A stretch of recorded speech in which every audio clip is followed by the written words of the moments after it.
I'm Dan Seifert with The Verge. I'm Vlad Savov, also with The Verge. And we're sitting here with Frank Nuovo, who is actually the head of design behind the new MetaWatch Meta, formerly of Verge smartphones, which you had a long, illustrious career there. So, Frank, thank you for joining us today. Great to be here, Dan. Vlad, thanks for inviting me. It's a pleasure. Yeah, so here at CES, MetaWatch is launching a brand new branding and design ethos and kind of a new identity for the company. Absolutely. And you had a big part of that. Yes. But before we get to that, I wanted to talk about how you got to MetaWatch. Maybe just briefly cover, you spent a long time at Verge. You built the brand, you built the company there, you built lots of different smart phones and Sure. were head of design there. Absolutely. And how does that take us to where you're bringing the smartwatch today? Well, in a nutshell, which is usually difficult for me to do, but I'll try. It really started back at Nokia. So I was chief of design at Nokia, actually starting designing phones and technology for Nokia back in '89. But as chief of design at Nokia, we explored and brought technology and fashion together. And it was really one of my main missions, was to take this in a friendly way to the people, technology that is. But the next step was luxury.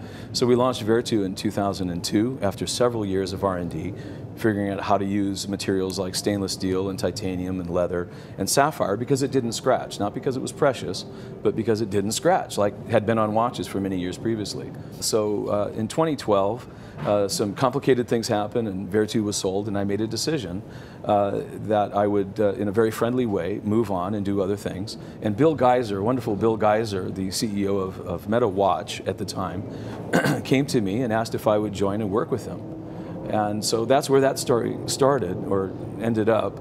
So as an independent design studio, Nuovo, and myself, I work with Bill to develop all aspects of product and brand and marketing of what is now called Meta. And just something that you mentioned to us earlier, it was part of the foundation for Verge was about doing the ultimate. Yes. Yeah. Irrespective of pricing. Absolutely. It wasn't so much about luxury and gaudy things, but it was about just making the best that you can do with the materials that are available. So how much of that has translated to your approach with Meta now? So hearkening back to traditional watch designs and movements that are usually on the inside, I wanted to bring that to the outside, something tangible, something visible that you could see and feel. And the first thing that I do when I show the watch is I place it on someone's wrist and I ask, how does it feel? And they go, hey, this feels great. And I could talk about that for probably 10 minutes before we even get into the tech. And also, I should point out the fact that having armatures just by itself is a great feature. Precisely, yes. And really, the thing that you're pointing out, the fact that you're looking at a flat piece of technology is also the thing that the Pebble Steel, the brand new watch there, is addressing as well. They're tackling the exact same issue, the fact that the original Pebble was too long for a whole bunch of people, and they're taking the lug-to-lug distance and shortening it. So what you're doing is you're immediately addressing that exact same issue with your new model. Yeah, we're starting with, you can wear this, whether it's an analog watch or it's a digital smartwatch, it doesn't really matter. If you want it on your wrist, that's the first gate to open, and that's what we're trying to do, and then we can talk about the tech. So, do you think we're ever going to see a time when a MetaWatch maybe has a camera, or can you talk to it and carry on a conversation? I think it's inevitable that when the technology doesn't compromise the experience in the way of wearability and management, then all of that can be. But if this has to grow by 20% to put a camera in it, and if we go, right now we have about a week of functionality between charges. If this moves down to 2 days or 3 days because we've added color and all kinds of bells and whistles, then the experience is compromised. There are other products that people have out there, wonderful products, competitors, I guess, in various different ways. But we see ourselves more as a watch plus than a strap-on phone or a computer on your wrist. Now, I just wanted to briefly talk on, you mentioned to us earlier that the design that you've come up with for the Meta allows you to use a variety of different materials and uniqueness to it. Can you just briefly talk about how that kind of speaks to how watches are perceived by people? It's more of a personal object, right? It's all about creating icons, design icons, or products that people can look at from across the room and recognize. I wanted to create a new potential icon, and I say that with respect to if it's around in 10 years the way it is, then it becomes one. But you aspire to create, I say humbly, a new icon, and at least an icon for the brand. And so in creating Meta, the armatures and the changeable armatures are something that can be varied for the next 10 years. They could be ceramic, stainless steel, polished against matte. And price point wise, we could achieve beautifully made plastic and rubber band combinations in various bright colors. So you could achieve so much with one form factor. This design doesn't need to change at all for the next 10 years, and we can do 1,000 different variations. So in a few months, we'll be able to get some of these on our own wrists, right? Actually, as usual with most CES products, they're showing what's next, and these are just prototypes, and various aspects are functional, some aren't, but we're moving very quickly. And in the spring, we're not launching when exactly, but we'll have the line. So Frank, just as a designer, we can't let you go without asking you a couple of extra design questions. Go for it. The Meta, as far as I'm concerned, is very close to the Pebble in terms of the competition. So I was wondering, what are your thoughts on the original Pebble and the new steel model? How do you feel about them? Well, let me start by saying that MetaWatch was around a long time before Pebble. And this is quite an interesting thing, and it's a frustration that, Bill and Dave had been working on MetaWatch at Fossil several years ago. He contacted me back in 2010. But it's interesting how the word gets out today through various channels, and it becomes like, oh, it started with Pebble. That's not the case. In fact, MetaWatch through Fossil has had this technology out there in its earlier form for years. I'd have to say that they were looking at what Bill was doing and decided to do it their way.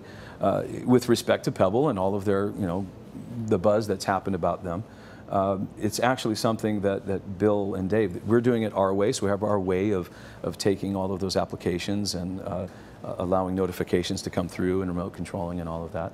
But the core of this is that MetaWatch was around for quite a long time.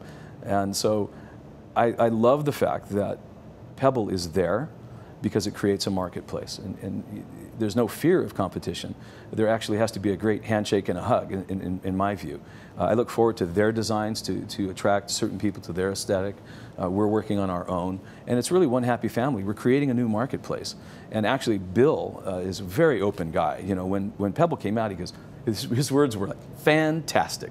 Somebody else is in this game doing it, in this way, and let's just all work together and create this movement. So we embrace it, but I do want to keep saying that Bill and Dave were out there with this for years before Pebble even decided to do, it was a Kickstarter campaign, wasn't it? That's right. But it's amazing, it got so much attention through that. It's fascinating how things come out today. And finally, since most of your career has been spent designing and crafting smartphones, how do you feel about the present crop of devices that we have? Wow, that's a broad question. I feel that there's an interesting thing going on with smartphones today, which is usability, wearability, comfort. So the trend is for these huge screen phones. They're not really that friendly for walking around. There was a sweet spot a while back where the phones, you could still fit a phone in your coin pocket of your Levi's. And that was sort of a moment. Now, I grew up, pioneering mobile phones at Nokia. And I would always get people saying, look at this, and they'd always put their phone in their jean pocket. They didn't need to carry a holster. They didn't need to put it in. It would fit right there, and it was great. And that was kind of a measure of true wearability. Well, jean pockets are going to have to grow a little bit today. The fascinating thing for me is that there are phones out there today, and I won't name the brand, that if you drop it, it breaks, period. If it doesn't have a rubber case around it, it breaks. When I was chief of design at Nokia, if I designed a phone and if it was dropped from 3 meters and it broke, the entire program would be rejected. So it's a fascinating moment where people are accepting of large broken glass screens. And it's a fascinating thing for me. And I wonder that when design actually is about its longevity and the fact that you could use it, and it's in balance with its functionality, but things change very quickly.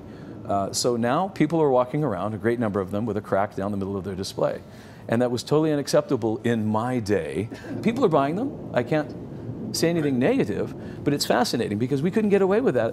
Oh, the mail that would come through if you dropped a Nokia and it broke back in 97. And you're not going to try and get away with that with the Meta?